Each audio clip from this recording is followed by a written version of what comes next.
2 दिवसापूर्वीच MBCETचं city intimation आपल्याला मिळालं होतं, परंतु आपण ॲडमिट कार्ड डाउनलोड केल्यावर त्यामध्ये आपल्याला परीक्षेचं वेळ आणि त्यासोबत परीक्षेची तारीखसुद्धा दिसत होती, परंतु परीक्षा केंद्र आपल्याला त्यामध्ये दिसत नव्हतं. आता नवीन ॲडमिट कार्ड आलेलं आहे, त्यामध्ये आपल्याला परीक्षेचा वेळ, तारीख आणि यासोबतच आपल्याला परीक्षा केंद्रसुद्धा दिसत आहे. हे बघा, इथं हे MBCETचं ॲडमिट कार्ड आहे. 2 दिवसा अगोदर आपल्याला डेट ऑफ सिटी एक्झामिनेशन दिसतच होतं आणि सोबतच आपल्याला एक्झामिनेशन टाईमसुद्धा दिसत होतं.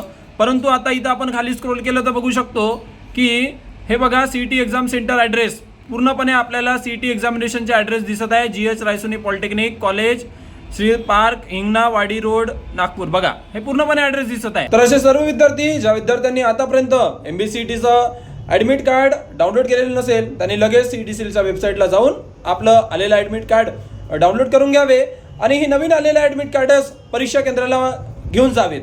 आणखी एक बाब म्हणजे ज्या विद्यार्थ्यांनी MSc PCM PCB ग्रुपमध्ये फॉर्म भरलेला आहे, रजिस्ट्रेशन केलेलं आहे, अशा सर्व विद्यार्थ्यांचे सुद्धा PCM ग्रुपचे पेपर येणाऱ्या 11 एप्रिलपासून सुरू होत आहेत. तर याचे सुद्धा सिटी इंटिमेशन येणाऱ्या 2 ते 3 दिवसामध्ये आपल्याला पाहायला मिळणार आणि परीक्षेच्या 4 दिवसा अगोदर आपल्याला परीक्षा केंद्रासोबत त्याचे ॲडमिट कार्ड मिळणार आहेत.